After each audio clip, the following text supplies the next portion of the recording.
The Senate chamber fell silent as Julius Caesar entered on that fateful day, March 15th, 44 BCE. The dictator of Rome strode confidently across the marble floor, nodding acknowledgments to familiar faces. As he took his seat on the golden throne that had become his customary perch, he couldn't have known that within minutes his blood would stain the floor of the Roman Senate. By noon, the most powerful man in the world lay dead at the foot of Pompey's statue, his body punctured by 23 dagger wounds, his toga drenched in crimson. The assassins, as many as 60 senators who had participated in the conspiracy, stood around his corpse, daggers wet with the lifeblood of Rome's dictator. They had called themselves the Liberators, claiming to have freed Rome from a tyrant. But was Caesar truly the tyrant they portrayed him to be? Was his assassination truly motivated by a noble desire to save the Republic, as his killers claimed? Or did personal ambitions, resentments, and fears play a greater role than political idealism? The murder of Julius Caesar ranks among history's most consequential political assassinations, one that, ironically, hastened the very outcome it sought to prevent. To understand the real reasons behind Caesar's death, we must look beyond the simplified narrative of republicans versus tyrants and explore the complex web of political rivalries, class tensions, and personal vendettas that led to the infamous Ides of March. Julius Caesar's path to power began long before he crossed the Rubicon. Born into a patrician family that claimed descent from the goddess Venus, Caesar combined aristocratic connections with populist politics. His early career saw him serve as a military tribune, quaestor, and aedile, steadily climbing the cursus honorum, the ladder of Roman political offices.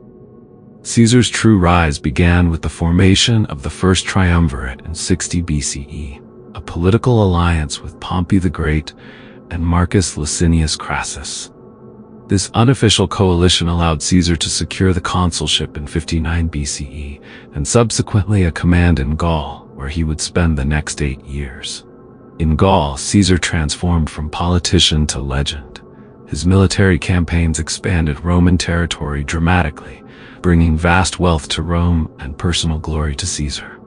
His commentaries on the Gallic Wars, written in the third person, served as masterful propaganda, portraying Caesar as a brilliant commander defending Roman interests against barbarian threats.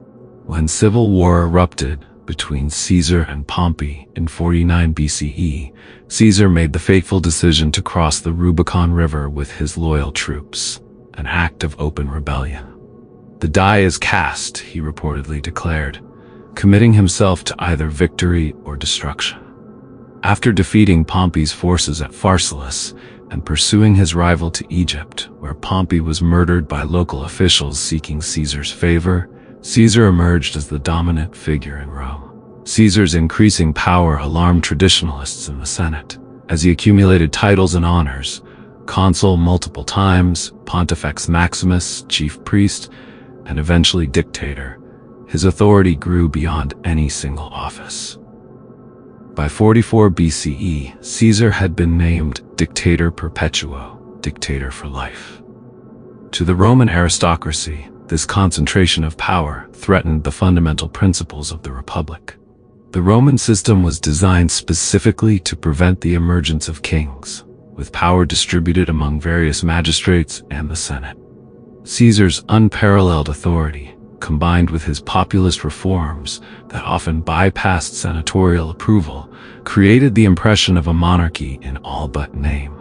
Caesar further alarmed the traditional elite by increasing the Senate's size with his supporters, including men from provincial backgrounds. He controlled the treasury, commanded the personal loyalty of the army, and placed his image on coins, a privilege previously reserved for gods and abstract concepts. When he received foreign dignitaries seated on a golden throne, rather than rising to greet them, many saw the trappings of royalty. The final straw came in February 44 BCE, when Caesar was proclaimed dictator for life. Though he publicly refused a crown offered by Mark Antony during the Lupercalia festival, many believed this was mere theater. The Republic, already severely wounded by decades of political violence and civil war, seemed on the verge of transformation into a monarchy, the system Romans had overthrown nearly 5 centuries earlier. The conspiracy against Caesar involved dozens of senators, but several key figures drove the plot forward. Contrary to Shakespeare's portrayal, which centers on Marcus Junius Brutus and Cassius Longinus, historical evidence suggests a more complex power structure among the conspirators. Marcus Junius Brutus has become the most famous of Caesar's assassins, immortalized by Shakespeare's Et tu, Brute, though Caesar likely never uttered these words. Brutus came from a family proud of its republican heritage. His ancestor had helped expel Rome's last king. Philosophically inclined towards Stoicism, Brutus portrayed his participation as a matter of principle, placing the good of the Republic above personal loyalty. Yet his motives weren't purely ideological.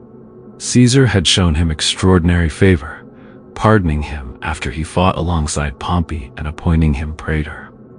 Some historians suggest Brutus may have felt overshadowed by Caesar's patronage, or worried that Caesar's monarchical aspirations would limit his own political future.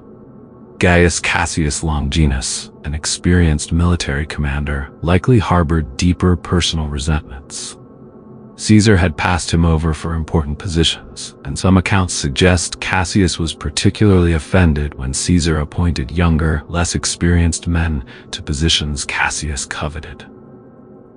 As a past master at ambush, Cassius may have developed the tactical elements of the conspiracy. Perhaps the most significant conspirator, though often overlooked due to Shakespeare's influence, was Decimus Junius Brutus Albinus. Recent historical analyses suggest Decimus was far more crucial to the plot than his cousin Marcus Brutus. Unlike many conspirators, Decimus was among Caesar's closest confidants. Caesar had appointed him governor of Cisalpine Gaul and named him a secondary heir in his will. On the morning of the assassination, when Caesar initially decided not to attend the Senate meeting due to rumors of conspiracy, it was Decimus who persuaded him to come. This betrayal by a trusted friend was perhaps more significant than any other. Other notable conspirators included Gaius Trebonius, who had served as one of Caesar's generals in Gaul, Tullius Cimber, who had also been loyal to Caesar, and Publius Servilius Casca, who struck the first blow. The conspiracy united men who had fought both with and against Caesar during the Civil War. Some were former Pompeians whom Caesar had pardoned and restored to position. Their participation suggests that Caesar's policy of clemency, toward former enemies may have backfired, allowing resentful men to attain positions close to him. The motivations of the conspirators varied widely. Some genuinely believed they were saving republican institutions from monarchical takeover. Many historians accept that figures like Marcus Brutus were largely motivated by philosophical and political principles. However, personal grievances played a significant role for others. Some resented being passed over for appointments or felt their influence diminishing as Caesar promoted his own supporters, often men from outside the traditional aristocracy. Economic factors also influenced many conspirators. Caesar's populist reforms, including debt relief measures and land redistribution, threatened the financial interests of many wealthy senators. His plans to settle veterans in new colonies and grant citizenship to provincials potentially diluted the power and exclusive privileges of the Roman elite. The conspiracy itself was remarkably disorganized for such a momentous undertaking. The plotters had no clear plan for what would happen after Caesar's death, apparently assuming the Republic would naturally restore itself once the tyrant was removed. This crucial oversight would prove disastrous in the aftermath. The traditional narrative of Caesar's assassination nobly motivated Republicans eliminating a would-be king to preserve constitutional government. fails to capture the complex reality. While concerns about Caesar's monarchical ambitions were genuine, they intertwined with economic anxieties, class tensions, and personal rivalries. Caesar's reforms had increasingly tilted power away from the senatorial aristocracy toward the common people, soldiers, and even non-Romans. He canceled debts, adjusted the tax code to be more equitable, and reformed the calendar, creating the Julian calendar that formed the basis of our modern system. He expanded citizenship rights and appointed non-Italians to the Senate. Each reform created beneficiaries loyal to Caesar rather than to the senatorial class. These populist measures threatened the traditional patrician plebeian balance that had maintained aristocratic power for centuries. Throughout Roman history, the appearance of popular sovereignty masked the reality of elite control. Caesar's reforms began dismantling this system, shifting real power toward the people in ways that alarmed the aristocracy. As one modern historian put it, the conspiracy was less about preserving freedom in the abstract and more about preserving the freedom of elites to dominate Roman society. Foreign influences also played a role in heightening tensions. Caesar's relationship with Cleopatra VII of Egypt prompted rumors that he planned to move the capital from Rome to Alexandria, abandoning Italy for the more culturally sophisticated East. His child with Cleopatra, Caesarion, raised the possibility of a half-Egyptian heir to Caesar's power, anathema to Roman traditionalists. Caesar's behavior increasingly suggested he saw himself as more than a Roman magistrate. He accepted divine honors in the eastern provinces, where ruler worship was common. In Rome itself, his image appeared in temples alongside gods, and a statue of him bore the inscription, "To the unconquered God." Whether Caesar actively sought deification or merely accepted such honors for political advantage remains debated, but the blurring of lines between mortal and divine authority alienated both religious traditionalists and Republican purists. Archaeological and textual evidence suggests Caesar was planning massive new projects before his death, including diverting the Tiber River, draining the Pontine marshes, and cutting a canal through the Isthmus of Corinth.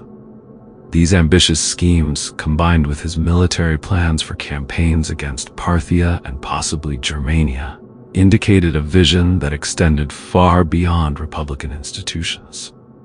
Caesar seemed to be creating a new kind of state, one centered on his person rather than on the Senate and people of Rome. Most alarming to the conspirators may have been Caesar's apparent disregard for traditional authority. When the entire Senate came to present him with new honors, Caesar reportedly remained seated, a shocking breach of respect. He bypassed the Senate on important matters, controlled the treasury independently, and increasingly ruled by decree rather than through constitutional channels. Modern historical analysis suggests that Caesar may not have wanted to be king in the technical sense.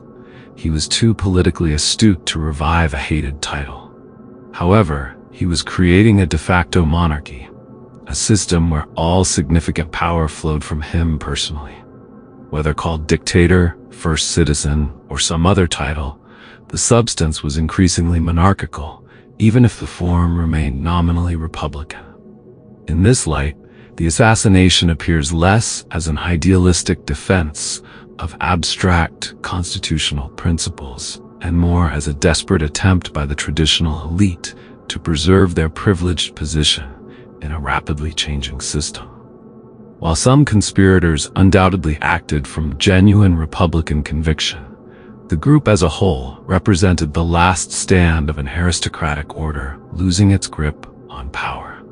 If the conspirators hoped Caesar's death would restore the Republic, they were catastrophically mistaken.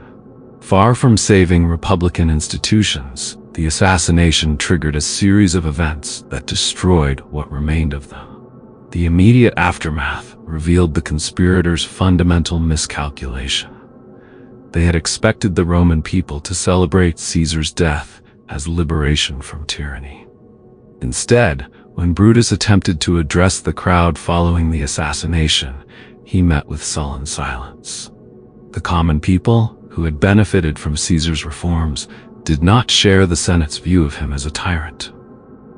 Mark Antony, Caesar's closest lieutenant, capitalized on this public sentiment. At Caesar's funeral, he delivered a masterful oration that turned the crowd against the assassins. Displaying Caesar's blood-stained toga and reading his will, which left generous donations to the Roman people, Antony incited a riot. The mob seized Caesar's body and cremated it in the Forum, then attacked the homes of the conspirators, who fled Rome for their safety. This popular reaction underscored a key reality. By Caesar's time, many Romans, particularly those outside the elite, had lost faith in republican institutions. Decades of corruption, factional violence, and civil war had convinced many that traditional governance no longer worked. Caesar's reforms had addressed long-standing grievances of the common people: soldiers, debtors, and provincials, groups that outnumbered the senatorial class by orders of magnitude.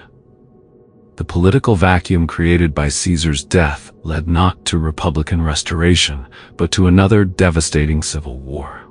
Initially, Mark Antony positioned himself as Caesar's successor, but Caesar's will contained a surprise. His grandnephew Octavian, later Augustus, was named as his adopted son and primary heir. Though only 18 years old, Octavian quickly raised an army and entered the political fray. After complex maneuvering, Octavian, Antony, and Caesar's former deputy Lepidus formed the Second Triumvirate, essentially dividing the Roman world between them. Their first action was a series of proscriptions, official murders targeting their enemies.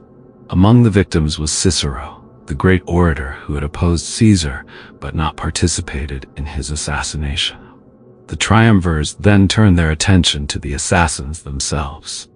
At the Battle of Philippi in 42 BCE, the combined forces of Antony and Octavian defeated the armies of Brutus and Cassius. Both conspirators committed suicide rather than face capture. Decimus had already been captured and executed the previous year.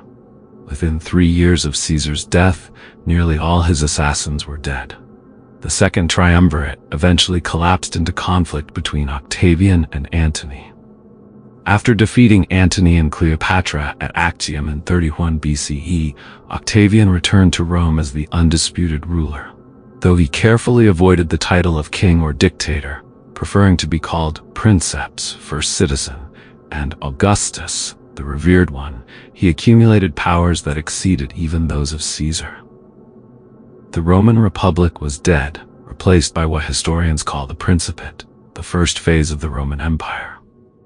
The supreme irony of the Ides of March is that by killing Caesar to prevent monarchy, the conspirators ensured the Republic's final destruction and the emergence of an imperial system that would last for centuries. As historian Barry Strauss puts it, Caesar's killers attempted to thwart a dictator. They inadvertently created an emperor.